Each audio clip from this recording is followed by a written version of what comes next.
성숙도를 평가하는 잣대가 있습니다. 사회적인 약자들, 소외된 자들, 주변부에 있는 사람들을 얼마나 배려하는가, 또 그들과 얼마나 잘 더불어 함께 잘 살아가는가, 그것을 위해서 얼마나 노력하는가, 그것들이 그 사회의 성숙도를 평가하는 잣대입니다. 한 개인의 성숙도도 마찬가지입니다. 주변 사람들에 대해서 어떤 태도를 갖고 있는가, 특별히 약자에 대해서 어떤 관심과 배려를 하는가, 이런 것들이 그 사람의 성숙도를 평가하는 잣대가 될 것입니다. 네, 그리스도인들은 여기서 한 걸음 더 나아갈 필요가 있는데, 모든 사람들을 바라볼 때 언제나 하나님과의 관계 속에서 바라보고 평가할 줄 알아야 됩니다. 제가 아는 집사님이 한 분 계십니다. 제가 참 개인적으로 좋아하는 집사님인데, 이 집사님에게는 예쁜 딸이 두 딸이 있습니다. 제가 전도사일 때 이 두 딸들이 번갈아 가면서 반주를 했는데 얼마나 반주를 잘하고 얼마나 성격도 좋고 예쁜지 몰라요. 그런데 이 집사님이 셋째를 갖고 싶어 했어요. 딸이 둘이 있으니까 아들을 하나쯤 더 있으면 좋겠다 기도하면서 아이를 가졌어요. 너무 기뻤는데 나중에 좀 어느 정도 배가 부르고 난 다음에 검사를 했는데 유감스럽게도 아들이 아니고 딸이었어요. 거기까지는 괜찮아요. 이 딸이 다운 증후군 아이예요. 예전에 한번 제가 말씀드린 것 같은데, 이 집사님이 다운 증후군 아이라는 이야기를 듣고 나서 병실 문을 잠그고 아무도 못 들어오게 한 다음에 그래서 펑펑 울면서 하나님 어떻게 이러실 수 있어요? 밥도 먹지 않고 계속해서 며칠간 울었습니다. 근데 하나님께서 이 집사님에게 말씀하시기를, 사랑하는 딸아, 내가 너를 사랑해서 이 아이를 너에게 선물로 준 것이다. 이 아이를 잠시 너에게 맡기려고 하는데 너 싫으니? 이랬어요. 내가 다른 사람에게 맡기지 않고 너가 이 아이를 맡을 만하다고 생각하기 때문에 내가 이 아이를 너에게 맡겼는데 너 싫으니? 그랬어요.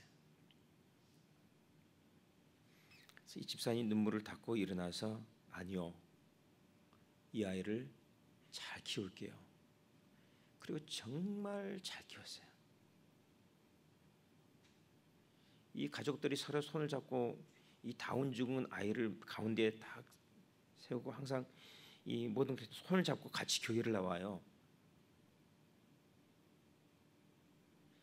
그런데 이 다운 증후군 아이를 바라보는 이 가족들의 시선이 얼마나 정말 사랑스럽고 따뜻하고 얼마나 귀하게 여기는지, 제가 그 가족의 그 눈을 보면은 제가 은혜를 받습니다. 설교가 필요 없어요.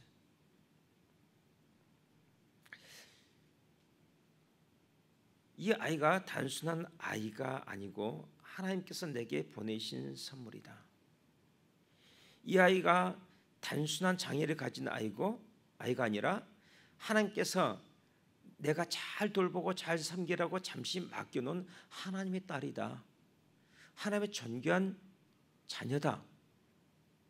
하나님이 나를 특별하게 생각하셔서 하나님이 나를 더 사랑하셨기 때문에 이 아이를 나에게 맡긴 것이다.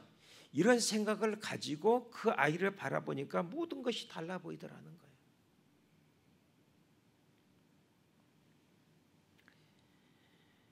하나님 나라에서는 그러한 시각을 가지고 모든 사람들을 서로 바라보는 사회입니다.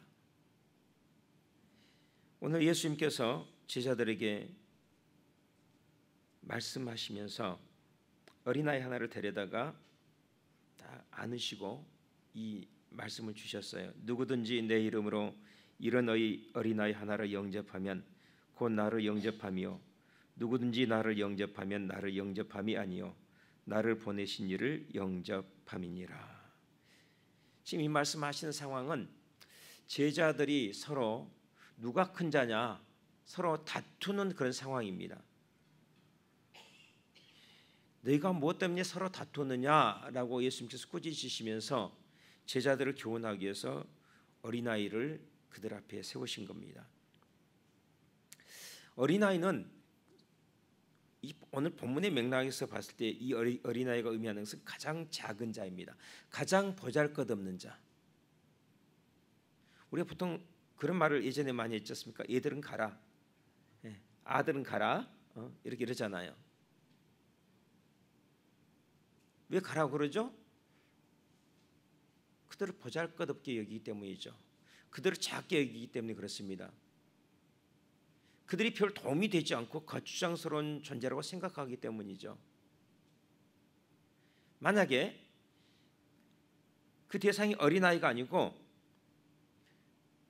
어디 큰 회사 사장이나 아니면은 어디 구청장, 최소한 구청장이나 된다 그러면은 이 사람하고 내가 관계를 잘 맺으면 나중에 뭔가 덕을 볼 일이 있을 거야, 이런 생각을 하고 잘 대접하지 않겠습니까? 어린아이는 그럴 일이 없는 거죠. 그렇게 보이지 않는 겁니다.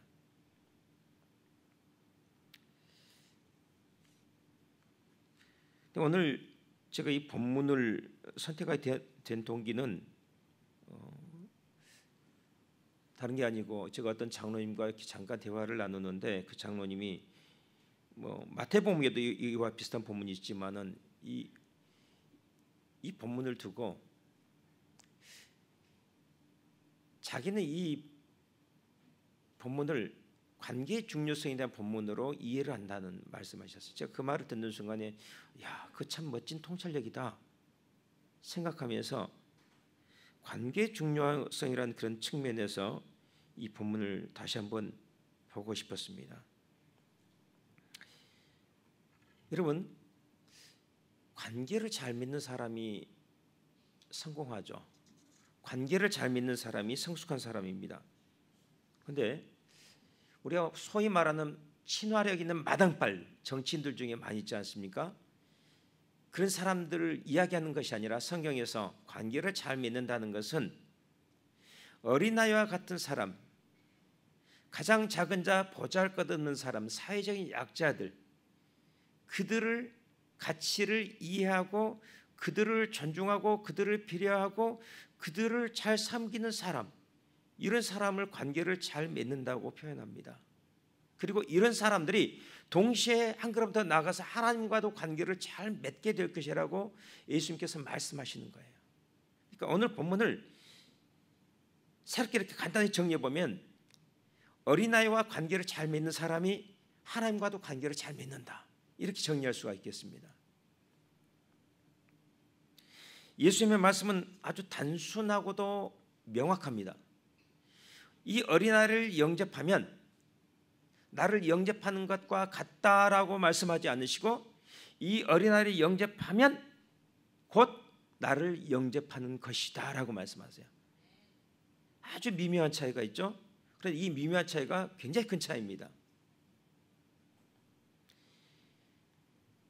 예수님께서는 우리가 어린아이처럼 보잘것없게 생각하는 사람, 세상에서 별로 가치를 두지 않는 사람들, 세상에서 멸시하고 천대하는 사람들, 그런 사람들 주의 이름으로 껴안고 주의 이름으로 그들을 씻기고 돌보고 세워주는 것을 정확하게 100% 당신에게 하는 것으로 여기시는 거예요.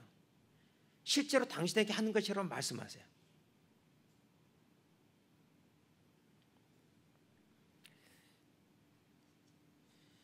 우리가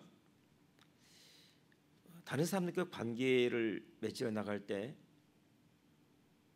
나는 지금 어떤 한 인간을 대하는 것이 아니라 주님을 대하는 것이다라고 생각하면은 많은 것들이 달라질 것입니다.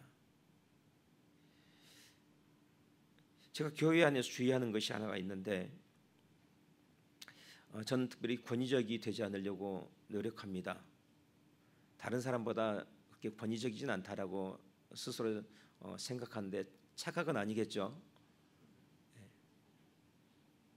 사람들이 저를 처음 보면은 굉장히 어렵게 생각해요.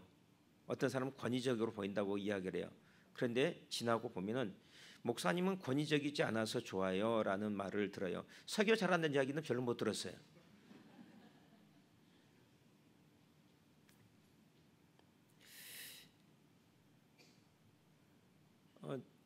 저는 교회 안에서 연세가 드신 분들을 보면은 제 어머니라 생각하고 제 아버지라 생각하고 제 큰형님이라 생각하고 누님이라고 생각합니다.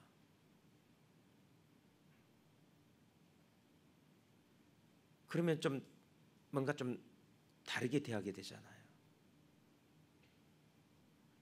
주님께서는 교회 안에서 만나는 사람들에 대해서 그렇게 대하라고 말씀하셨어요. 근데 사실은 그보다 더 무슨 말씀은 어린아이 하나를 대할 때 나를 대하는 것처럼 해야 된다고 하신 말씀이에요.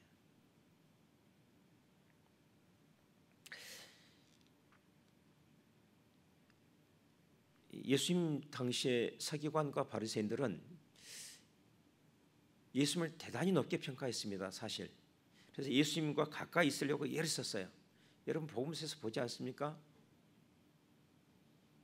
그런데 나는 예수님과 가까이 하고 싶어서 막 가까이 가서 예수님 초대도 하고 자꾸 이렇게 가까이 하려는데 예수님 너 하고 딱 잘라버리시는 거, 매몰차게.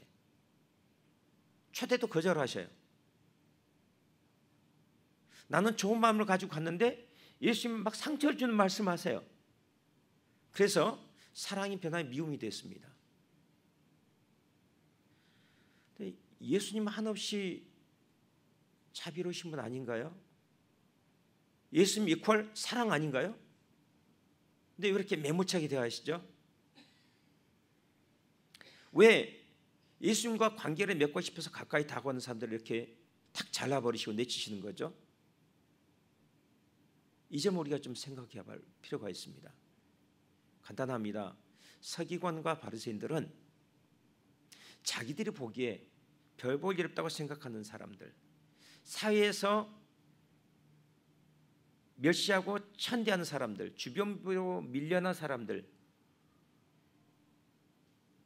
죄인이라고 말하는 사람들, 그런 사람들과 관계를 맺지 않으려고 했기 때문에 그래요. 관계를 맺을 만한 가치가 있다고 생각한 사람들은 골라서 관계를 맺는 것입니다. 그런 사람들을 예수님께서는 탁 잘라버리신다는 거예요.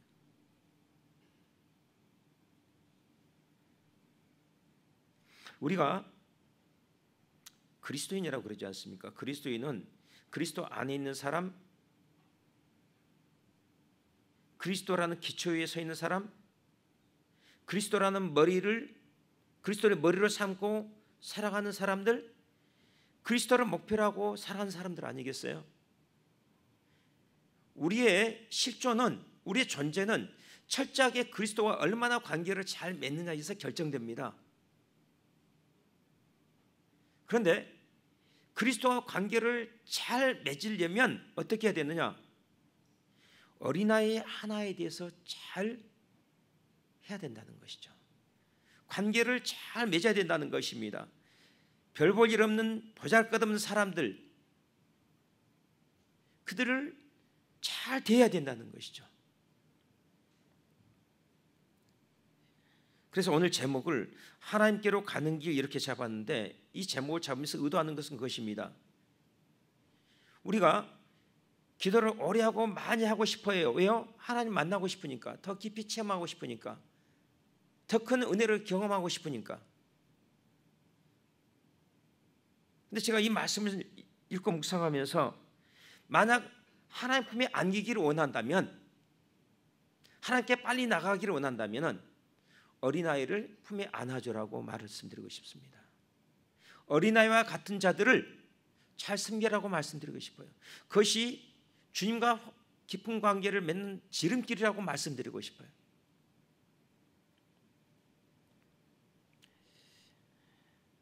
우리 신앙인들에 있어서 하나님과 관계처럼 중요한 것은 없습니다.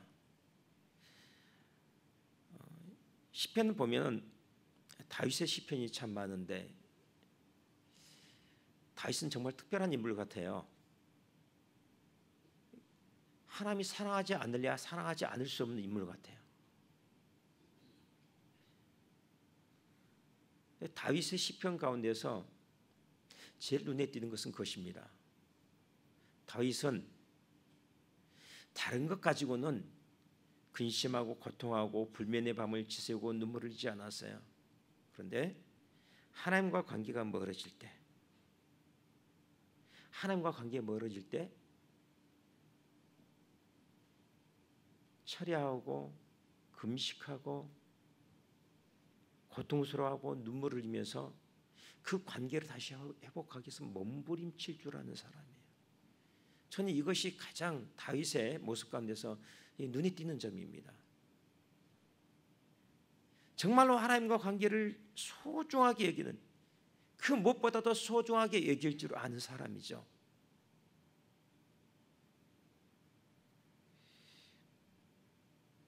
그런데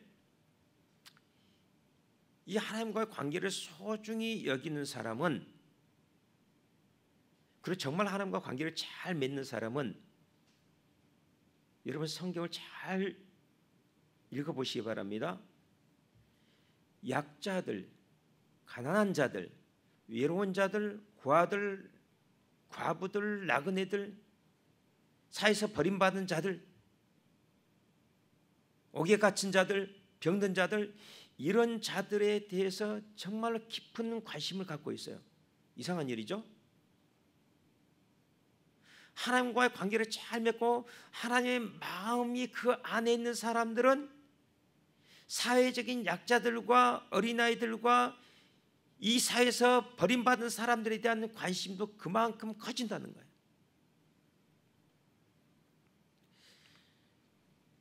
제 개인적으로는 다윗의 생애를 연구하면서 다윗에게 가장 빛나는 순간은 어떤 순간인가? 골리앗을 쓰러뜨린 순간이라고 생각하지 않습니다.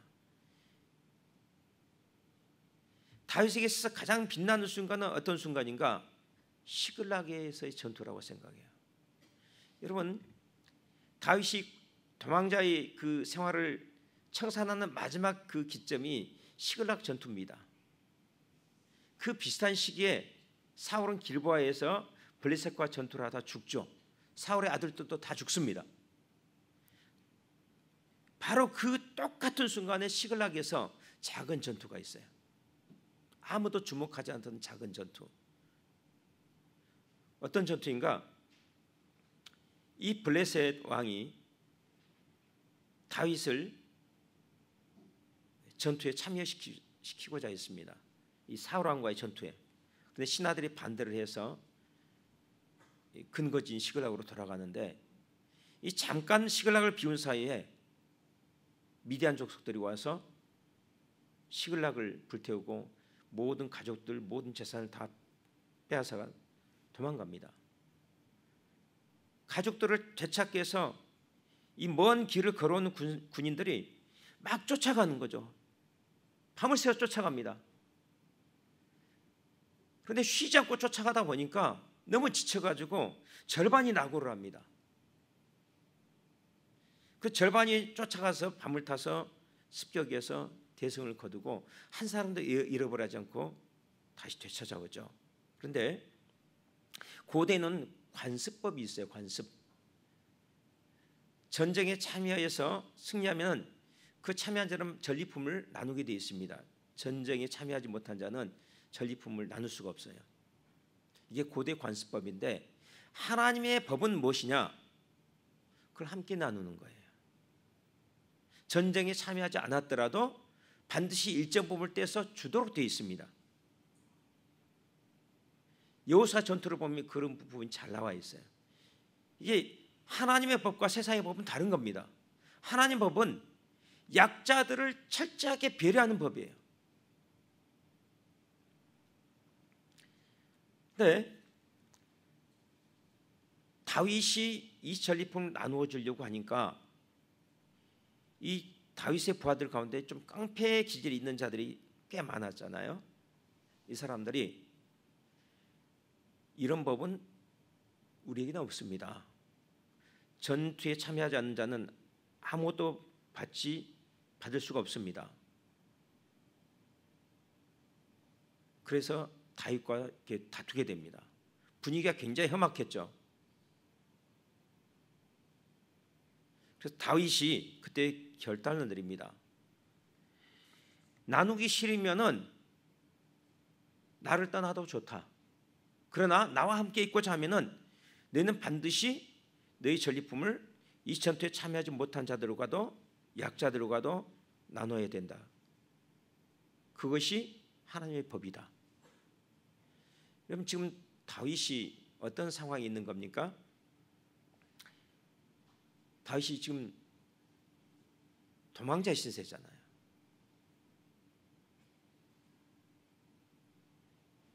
이 사람들이 없었으면 다윗이 지탱 못했을 겁니다. 그러니까 이 사람들도 믿는 구석이 있어요. 쉽게 말하면 이런 겁니다. 네가 우리 없이 살 수 있을 것 같아? 그건 다윗도 알아요.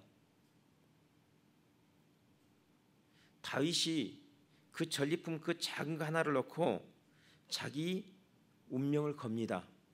별거 아닌 것 같은데요.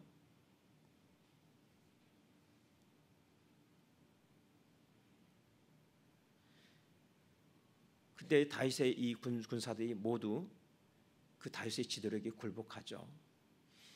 다윗의 제국이 탄생하는 순간이라고 저는 이 시점을 그렇게 평가를 합니다. 약자들과 더불어 살기 위해서 기꺼이 위험을 감수할 수 있는 그 자리에 이르기까지는 우리는 하나님께 쓰임받기 어렵습니다.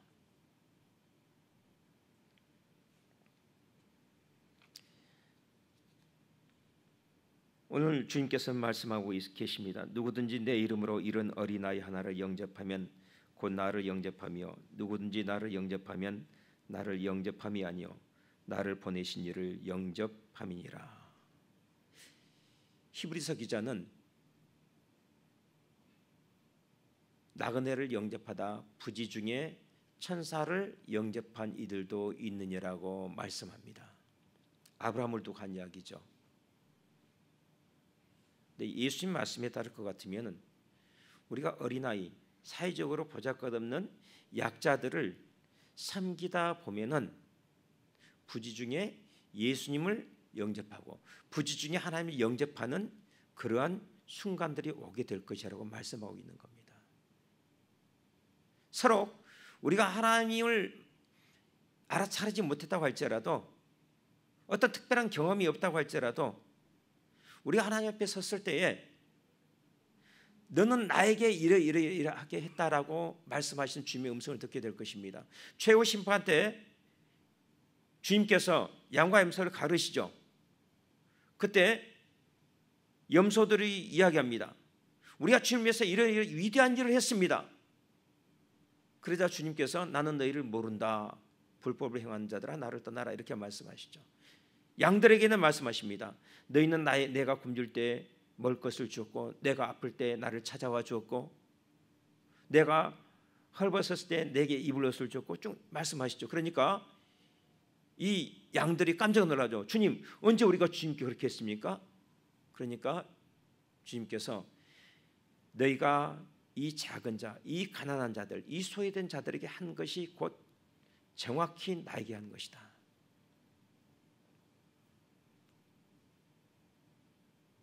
지금 우리가 얼마나 주님을 잘 섬기고 있는지 몰라요. 그것을 평가할 수 없습니다. 드러나지 않아요. 그러나 언젠가는 우리가 주님 앞에 서게 될 때 적나라하게 드러나고 적나라하게 평가받을 겁니다. 그때 우리가 무엇을 들고 주님 앞에 설 수 있겠습니까?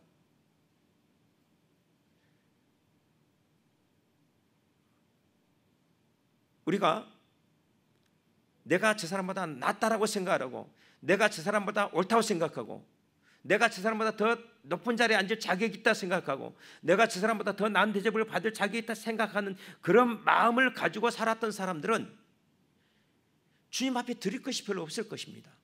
주님으로부터 들을 말씀이 별로 없을 거예요.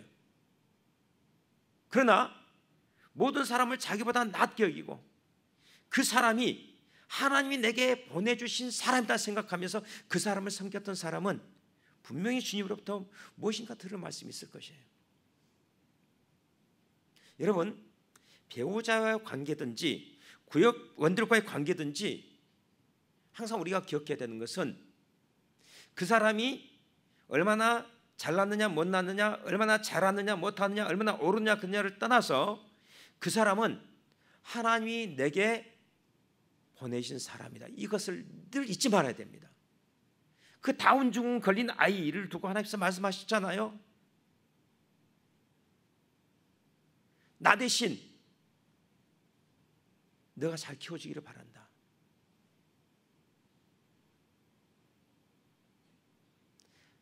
우리 주변에 있는 사람들은 하나님이 우리에게 보내신 사람들인데 어떤 사람들이냐? 나를 섬기라고 보낸 사람이 아니고 내가 섬기도록 내게 보내준 사람이에요. 그것을 기억하면서 섬길 때 우리는 좋은 관계를 맺을 수 있을 것입니다. 어떤 이익 때문에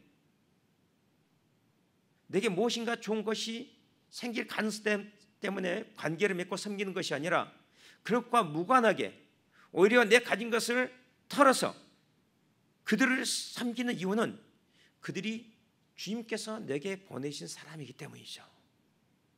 이